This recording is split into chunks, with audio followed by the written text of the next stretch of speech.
नमस्कार. लक्षवेधीमध्ये आपल्या सगळ्यांचं स्वागत. मी प्रसाद काथे. पश्चिम महाराष्ट्र आणि त्यात सुद्धा खास करून मावळ प्रांतामध्ये बैलगाडा शर्यतींच्या बाबत असलेली उत्सुकता कधीही लपून राहिलेली नाही. गेल्या काही काळापासून मात्र या बैलगाडा शर्यतींवर निर्बंध आहेत. न्यायालयाच्या आदेशाचं पालन करत असताना आत्ताच्या घडीला बैलगाडा शर्यती खोळंबलेल्या आहेत. मात्र राजकारण सुसाट वेगाने सुरू झाल्याचं दिसतंय. भारतीय जनता पार्टीच्या कडून बैलगाडा शर्यती झाल्याच पाहिजेत याच्यासाठीचा आग्रह धरला जातोय. जर समजा दक्षिणेमध्ये जल्लीकट्टू होऊ शकत असेल तर महाराष्ट्रात बैलगाडा शर्यती का नाही असा सवाल बैलगाडा शर्यत समर्थक करतात. दुसऱ्या बाजूला मवियाच्याकडून बैलगाडा शर्यत करण्याच्यासाठी आतापर्यंत काय पावलं उचलली गेली असा सवाल केला जातोय. आणि त्याच्या जोडीला भारतीय जनता पार्टीच्या कडून महाराष्ट्राचे माजी मुख्यमंत्री देवेंद्र फडणवीस यांनी दावा केला आहे की बैलगाडा शर्यत ही महाराष्ट्राची ओळख असताना ती टिकावी, जपली जावी, वाढावी याच्यासाठी आत्ताच्या मविया सरकारनं काहीही केलं नाही. मुळात बैलगाडा शर्यतींमध्ये असं काय आहे की ती झालीच पाहिजे? कोरोना काळामध्ये विविध प्रकारचे निर्बंध असताना बैलगाडा शर्यत करण्याचा आग्रह का आहे? आणि एका बाजूला हा आग्रह असताना दुसऱ्या बाजूला विविध इतर धर्मियांचे सण, व्रतवैकल्य बिनबोभाट सुरू असतील तर मग बंदी फक्त आणि फक्त बैलगाडा शर्यतींसारख्या हिंदूंच्या सणांनीच अनुभवायची का असाही प्रश्न आता विचारला जातोय. या सर्व प्रश्नांचा एकत्रित उहापोह करण्यासाठी आजची लक्षवेधीची चर्चा. शीर्षक बैलगाडा शर्यत होणार का?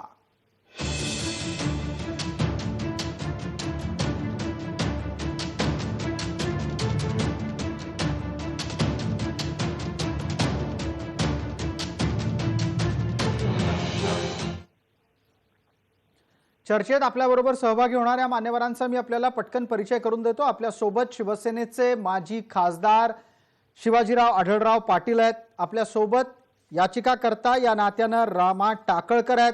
आपल्यासोबत भारतीय जनता पार्टीच्या भूमिकेचं प्रतिनिधित्व करण्यासाठी आमदार बाळा भेगडे आहेत आणि स्थानिक पत्रकार शिवाजी अतकरी आहेत. सर्व मान्यवर लोकांचं चर्चेमध्ये स्वागत.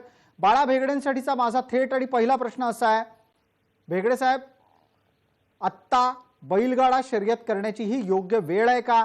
आग्रह करण्याची सुद्धा ही योग्य वेळ आहे का? सर्व पद्धतीच्या कोरोनाच्या नियमांचं पालन करून जर या ठिकाणी राज्य शासन त्या ठिकाणी काम करताना आपण जर वाटत असेल तर त्या ठिकाणी सार्वजनिक राजकीय क्षेत्रात काम करणाऱ्या मंडळींना त्या ठिकाणी आंदोलन करायला, मोर्चे काढायला, त्या ठिकाणी सभा घ्यायला, उद्घाटन करायला परवानगी आहे. मग बैलगाडा शर्यत ही अशी एकच का की तिच्यावर त्या ठिकाणी बंदी ठेवायची आणि तिला नियमांचं पालन करून सुरू करण्यासाठी राज्य सरकारने प्रयत्न का करायचे नाही हा प्रश्न आहे. पण बाळा भेगडे, आपण ज्या वेळेला बैलगाडा शर्यत आयोजित करा, नेहमीप्रमाणे तिचं आयोजन करा, भले या वेळेला निर्बंधांमधलं आयोजन असेल असं सांगता, त्यावेळेला दुसऱ्या बाजूला कोरोनाच्या तिसऱ्या लाटेची भीती अनेक तज्ञ मंडळी व्यक्त करतात. मग जेव्हा आयोजनाची परवानगी दिली जाते तेव्हा प्रत्यक्षात नियम कसे मोडले जातात हे आपण राष्ट्रवादी काँग्रेसच्या पुण्यातल्या उद्घाटन प्रसंगी, पुण्यातल्या ऑफिसच्या उद्घाटन प्रसंगी पाहिलं. मग बैलगाडा शर्यतीत नियम पाळले जातील याची हमी कोण देणार? नियम शासनाचे, स्पर्धा शेतकऱ्यांची, या अटीवर त्याला स्पर्धेला परवानगी दिली पाहिजे अशी आमची त्यामध्ये मागणी आहे. आपण असं म्हणता आहात की नियम आणि शर्ती आणि अटी पाळून ही स्पर्धा होऊ शकते. आपल्यासोबत शिवाजीराव आहेत. शिवाजीराव, या मागणीत तथ्य आहे का? आणि दुसऱ्या बाजूला राज्य सरकारला मनापासून बैलगाडा शर्यती व्हाव्यात असं वाटतं का? खरं म्हणजे मी आपल्याला सांगू इच्छितो की हा प्रश्न फक्त कोविड काळामध्ये बैलगाडा शर्यती का चालू कराव्यात हा एवढा मर्यादित नसून ही लढाई, ही बंदी गेल्या अनेक वर्षापासून आहे. 7 मे 2014 पहिल्यांदा सुप्रीम कोर्टानं बैलगाडा शर्यतीवर बंदी आणली. त्यानंतर जावडेकर यांनी 2016 एक GR, एक नोटिफिकेशन काढलं केंद्र सरकारचं आणि बैलगाडा शर्यती चालू केल्या. पेटा आणि कृपा या दोन NGOजने पाठीमागं सुप्रीम कोर्टामध्ये जाऊन अपील केलं आणि पुन्हा बैलगाडा शर्यती बंद पडल्या. आमची जी काय कोविड काळापुरती मर्यादित नसून ही मागणी गेल्या 7 वर्षापासूनची आहे. आणि कोविडच्या काळाचं म्हणत असाल तर त्याच्यामध्ये मी आपल्याला सांगू इच्छितो की मगाशी जसं बाळा भेगडेंनी सांगितल्याप्रमाणे जसे अनेक कार्यक्रम, जसे अनेक सभा, अनेक निवडणुका या नियम पाळून पूर्ण केल्या जातात, तसं बैलगाडा शर्यती शेतकऱ्यांच्या संस्कृतीचा, शेतकऱ्याच्या जीवनाचा अत्यंत महत्वाचा अविभाज्य अंग असलेला हे बैलगाडा शर्यती त्या चालू व्हाव्यात. त्यासाठी राज्य सरकारनं नक्कीच प्रयत्न केलेले आहे. काय प्रयत्न केले शिवाजीराव, काय प्रयत्न केले राज्य सरकारनं? जलीकट्टू होतंय, बैलगाडा शर्यत होत नाहीये. गेल्या युती शासनाच्या काळामध्ये विधानसभेमध्ये कायदा मंजूर करून राष्ट्रपतीद्वारे त्याला पुरस्कृत करून बैलगाडा शर्यतीसाठी कायदा केला. परंतु दुर्दैवानं पेटाच्या प्रतिनिधीने 2016 मध्ये त्याला हायकोर्टामध्ये अपील केलं आणि कायदा बनवलाय, परंतु त्याचे नियम बनवलेले नाही, म्हणून त्या बैलगाडा शर्यतीला पुन्हा बंदी आली. तामिळनाडूमध्ये जल्लीकट्टू चालू आहे कारण त्यांनी कायदा बनवला आणि नियमावली सुद्धा बनवली, म्हणून त्या जल्लीकट्टूच्या स्पर्धा तामिळनाडूमध्ये टिकल्या. आपल्याकडे फक्त कायदा करण्यात आला विधानसभेमध्ये, परंतु कायद्याबरोबर आवश्यक असणारे नियमावली करण्यात आलेली नव्हती. पण मग शिवाजीराव, आता मुद्दा असा उपस्थित होतो की तुमचं सरकार येऊन आता 2 वर्ष व्हायला आली, अजूनही नियमावली बनवण्यासाठीचा मुहूर्त आपल्याला बघायचा आहे का? सुप्रीम कोर्टाकडे आणि सरकारने सुप्रीम कोर्टामध्ये ती सबमिट केली, परंतु दुर्दैवानं सुप्रीम कोर्टाने सांगितलं की हा प्रश्न असल्यामुळे राष्ट्रपतीने मंजुरी दिल्यानंतर सुप्रीम कोर्टाने त्याला बंदी आणली, म्हणून घटनेत एक पेच निर्माण झाला, म्हणून त्यासाठी फुल खंडपीठ बसून त्याच्यावर निर्णय घेईल. आणि दुर्दैवानं गेले थोडक्यात शिवाजीराव, आपल्याला असं सुचवायचं आहे की बैलगाडा शर्यत हा सगळा विषय आत्ताच्या घडीला न्यायालयीन कचाट्यामध्ये अडकलेला आहे. आपल्यासोबत याचिका करतायत रामा टाकळकर, आपल्यासोबत आहेत. टाकळकरजी, आवाज येतोय माझा? रामा टाकळकर, माझा आवाज आपल्यापर्यंत येतोय का? काही तांत्रिक कारणांमुळे कदाचित त्यांच्यापर्यंत आवाज पोहोचताना दिसत नाहीये. शिवाजीराव अतकरी आहेत आपल्याकडे. शिवाजीराव, आवाज येतोय?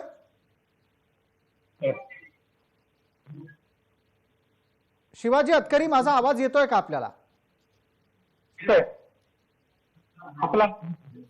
नाही, तुमचा आवाज ये जा करतोय. पण आत्ताच्या घडीला शिवाजी अतकरी, मी आपल्याकडून हे जाणून घेऊ इच्छितो की या राजकारण्यांच्या हट्टाच्या मागे खरी कारण काय आहेत? त्या भागात आपलं वर्चस्व निर्माण करण्यासाठी बैलगाडा शर्यतीला वापरलं जात आहे की गावगाड्यातलं अर्थकारण टिकवण्यासाठी हा मुद्दा आहे? खर तर विषयावर राजदृष्ट्या जर विचार केला तर खासदार शिवाजी यांनी प्रयत्न केलेले आहेत. बाकीच्या काही राजकारण्यांनी पण चांगली मदत केली यांच्या म्हणजे नाही. शिवाजी अतकरी, माफ करा, आपला आवाज नीट येत नाहीये. तुम्हाला आम्ही फोन जोडून घेतोय, तुम्ही असेच थांबा. थोड्याच वेळात आपल्याला फोन येईल, म्हणजे तुमचा आवाज लोकांपर्यंत पोहोचेल. रामा टाकळकर, आता माझा आवाज येतोय का आपल्याला?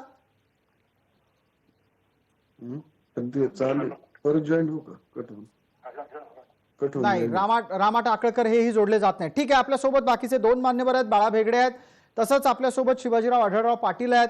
बाळा भेगडेजी, ज्या पद्धतीनं सरकारचे तर्क कानावर आले ते पटणारे आहेत. खऱ्या अर्थानं जर ही स्पर्धा नाही झाली तर महाराष्ट्राचं काय नुकसान होणार आहे?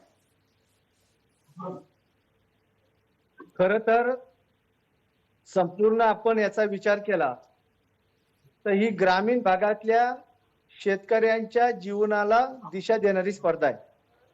जेणेकरून गाव यात्रा, गाव जत्रेच्या माध्यमातून ज्यावेळेस स्पर्धा होतात त्यावेळेस मोठ्या प्रमाणात त्या ठिकाणी बैलगाडा शर्यत पाहण्यासाठी नागरिक येत असतात.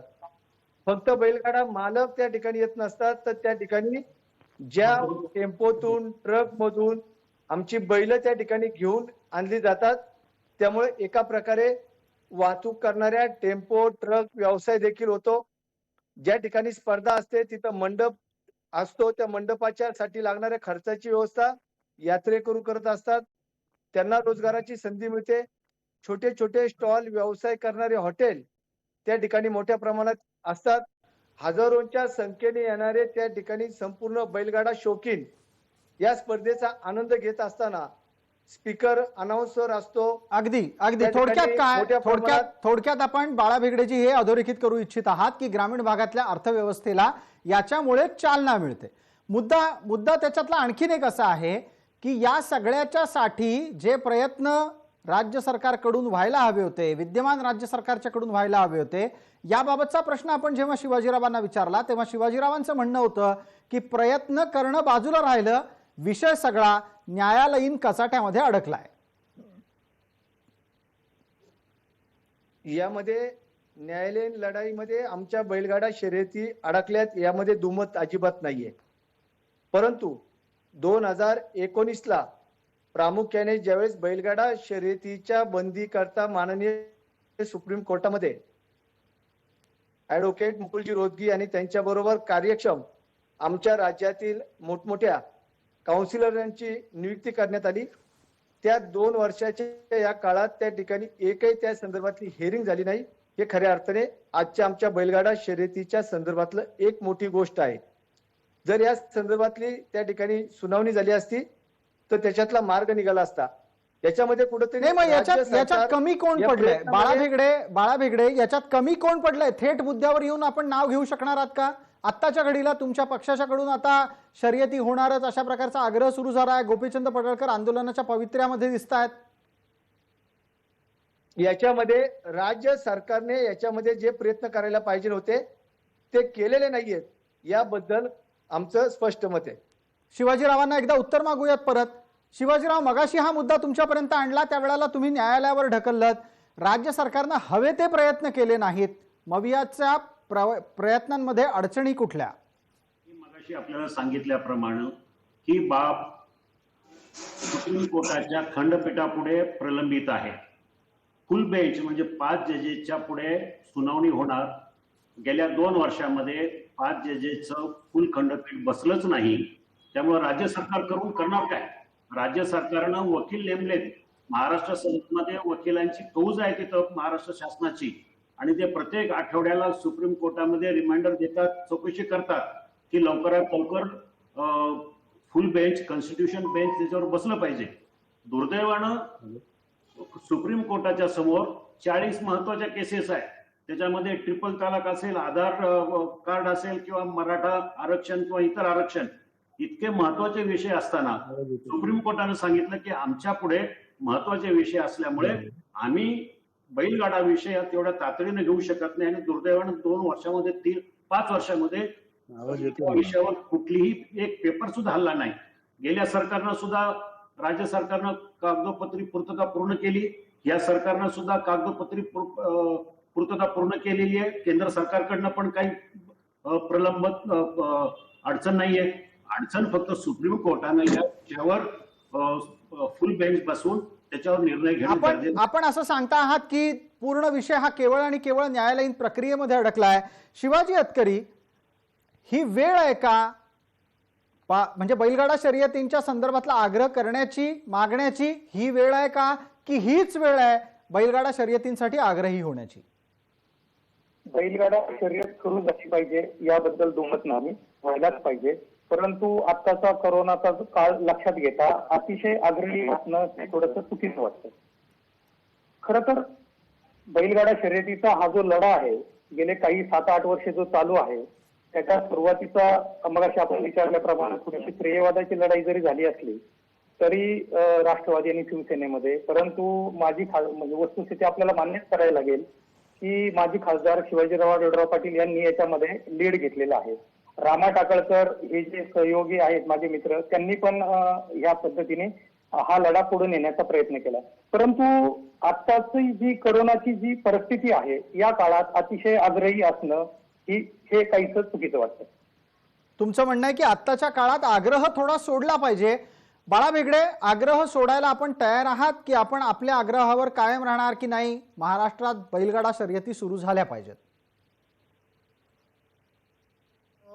त्या ठिकाणी पूर्णपणे राहणार, जेणेकरून जोपर्यंत बैलगाडा शर्यत सुरू होण्यासाठी शासन माननीय सुप्रीम कोर्टामध्ये योग्य त्या पद्धतीची बाजू मांडून ती आपली भूमिका स्पष्ट करत नाही आणि सर्वोच्च न्यायालयाचा निर्णय आपण या ठिकाणी सर्वजण मानणारे आहोत. आमचा आग्रह आहे जेवढी शक्य आहे तेवढ्या लवकर ही बैलगाडा शर्यत सुरू झाली पाहिजे. आपण असं सांगता आहात की लवकरात लवकर ही बैलगाडा शर्यत सुरू झालीच पाहिजे. आपण वारंवार प्रयत्न करतोय की रामा टाकळकर याचिकाकर्ते या चर्चेत असावेत. काही तांत्रिक अडचणींमुळे त्यांच्यापर्यंत पोहोचता येत नाहीये. आपल्यासोबत शिवाजी अतकरी आहेत. शिवाजीराव, आपण ऐकलत शिवाजी अतकरी यांच्यासाठीचा प्रश्न आहे. बाळा भेगडे म्हणाले की जोपर्यंत सरकार आपली भूमिका स्पष्ट करत नाही, जोपर्यंत सरकार थेट आणि न्यायालयात जाऊन सुस्पष्टपणे बैलगाडा शर्यतीबाबत भूमिका मांडत नाही, तोपर्यंत ते याचा पाठपुरावा करतील. ग्रामीण भागातली अर्थव्यवस्था बैलगाडा शर्यती बंद पडल्यामुळे कशा प्रकारे प्रभावित झाली आहे, तुम्ही पत्रकार म्हणून यावर प्रकाश टाका. निश्चितच बैलगाडा शर्यतीच्या संदर्भात आपल्याला दोन मुद्द्यांच्या अनुषंगाने चर्चा करायला लागेल. त्यातला सर्वात महत्त्वाचा मुद्दा आहे ग्रामीण अर्थव्यवस्था.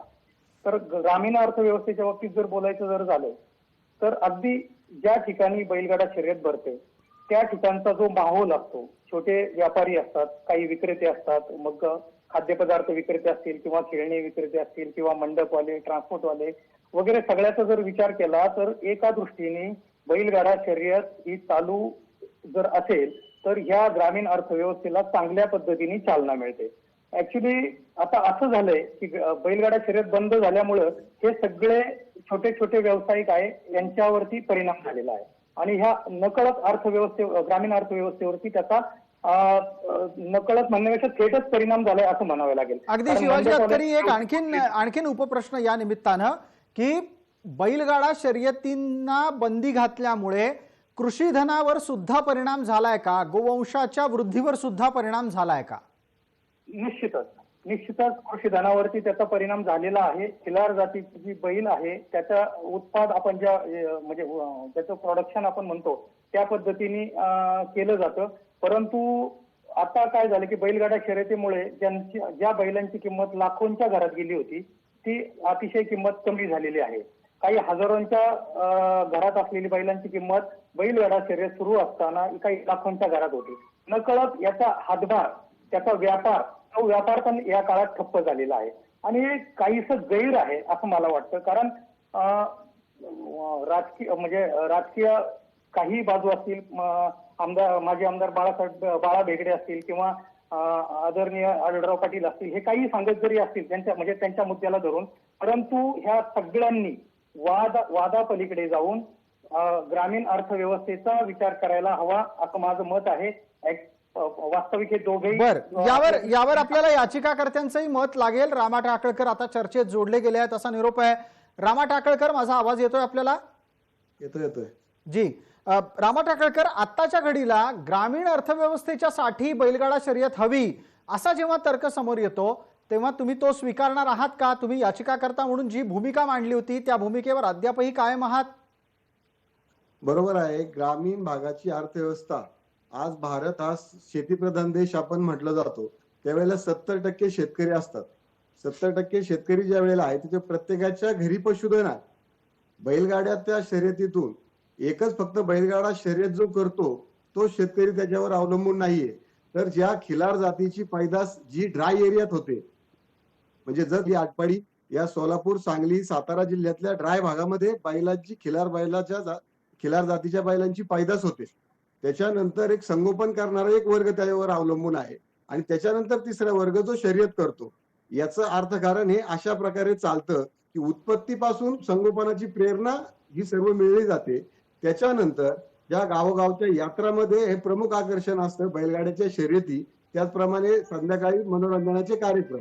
तर बैलगाड्याच्या शर्यती न झाल्यामुळे यात्रा जत्रा ओस पडल्या आणि त्याच्यामुळे जे यात्रेत सहभागी, बैलगाड्याच्या शर्यतीमध्ये सहभागी होणारे पिकअप चालक असतील, हॉटेल व्यावसायिक असतील, वाजंत्री असतील, छोटे छोटे इतर बैलगाड्याचे कारागीर असतील, जनावरांच्या वस्तू विकणारे असतील, पशुखाद्यवाले असतील, ह्या सर्वांवर एक प्रकारचं बेरोजगारीचं संकट आलेलं आहे. ग्रामीण भागातली थोडक्यात रोजगार व्यवस्था, अर्थव्यवस्था कोलमडून पडतीये असंच निरीक्षण आपण नोंदवताय. शिवाजीराव, एखादा काही सकारात्मक मुद्दा दिसतोय का? आत्ताच्या घडीला जोपर्यंत न्यायालय यावर काही करत नाही तोपर्यंत हे असंच चालू राहणार आहे आणि मग बैलगाडा शर्यतीचा आग्रह करणाऱ्या भाजपाच्या भूमिकेबाबत तुमचं काय मत? तर म्हणजे भाजपची भूमिका काय किंवा शिवसेनेची भूमिका याच्यामध्ये पक्षीय राजकारण न येता सगळ्यांचीच भूमिका एकच आहे की बैलगाडा शर्यती चालू व्हाव्या. आणि मी ह्या मताचा आहे, सगळ्यांनी श्रेयवादाच्या लढाईत न येता बैलगाडा शर्यती कशा चालू होतील त्याच्याकडे लक्ष दिलं पाहिजे. मी आपल्याला एक आवर्जून उल्लेख करू इच्छितो, ज्या वेळेस तामिळनाडूमध्ये जल्लीकट्टू स्पर्धा बंद झाल्या त्यावेळेला जवळजवळ 5 लाख लोकांनी संपूर्ण तामिळनाडूमध्ये आंदोलन केलं. त्यामध्ये सिने स्टार्स वगैरे सगळे सेलिब्रिटी आणि सगळे मोठे मोठे लोक त्याच्यामध्ये सहभागी झाले होते. महाराष्ट्रामध्ये आज आम्हाला ही गरज आहे की राज्यव्यापी आंदोलन ह्या बैलगाडा शर्यतीच्या निमित्तानं बंदीच्या विरोधामध्ये केलं पाहिजे आणि त्याच्यामध्ये सगळ्यांनी आपल्या पक्षाचे जोडे बाजूला ठेवून शिवाजीराव, मग एक पटकन प्रश्न असा मी विचारतो की तामिळनाडूत जल्लीकट्टूच्या साठी जे काही आंदोलन जन आंदोलन म्हणून उभं राहिलं ते जल्लीकट्टूला तामिळनाडूची अस्मिता म्हणून मान्यता पावल्यानंच झालं. बैलगाडा शर्यत ही महाराष्ट्राची अस्मिता आहे असं आपण पटवून देण्यात कमी पडतोय का? अजिबात नाही. बैलगाडा शर्यत ही 500 वर्षापासूनची परंपरा आणि संस्कृती आहे. ग्रामीण भागामध्ये यात्रा जत्रा ज्या भरल्या जातात त्याच्यामध्ये बैलगाडा शर्यती हे प्रमुख आकर्षण असतं आणि त्याला परंपरा इतिहास आहे, 500 वर्षाचा इतिहास आहे. हे पटवून द्यायला आम्ही सुप्रीम कोर्टामध्ये यापूर्वी वारंवार पटवून दिलेलं आहे. फक्त ज्या काही संस्था आहेत, NGO आहेत, क्युपा असेल, अॅनिमल वेलफेअर बोर्ड आहेत, पेटा आहेत, ह्या सगळ्या संस्था ह्या बैलगाडा शर्यतीच्या विरोधामध्ये आहेत. खरं म्हणजे या राज्य सरकार असेल किंवा केंद्र सरकार असेल सगळ्यांनी एकत्रितपणे सुप्रीम कोर्टाकडे अगदी शिवाजीराव, वेळेची मर्यादा आहे. मी जाता जाता एक पटकन प्रश्न मग बाळा भेगडेंना विचारतो. बाळा भेगडे, तामिळनाडूत जे घडलं ते महाराष्ट्रात घडण्याच्यासाठी आपण एकत्रितरित्या आंदोलन उभारणार आहात की आपली दोघांची स्वतंत्र आंदोलनं चालत राहणार आहेत? शिवाजी दादा आम्ही अनेक वेळा बैलगाडा शर्यतीच्या संदर्भातली बंदी उठवण्यासाठी एकत्र आंदोलन केलेलं आहे. आजही आम्ही सगळेजण एकत्र येऊ या बैलगाडा शर्यती सुरू व्हाव्यात याकरता राज्य सरकारचं लक्ष वेधण्याचं नक्कीच या ठिकाणी काम करू. आपण असं आश्वासन देता, या आश्वासनाच्या संदर्भातला पाठपुरावा आपण करूच. तुर्तास आपण सर्व मान्यवर या चर्चेत सहभागी झालात त्याबद्दल आपले मनपूर्वक आभार. या चर्चेमध्ये तुर्तास इतकंच. सर्व प्रेक्षकांना जय महाराष्ट्र.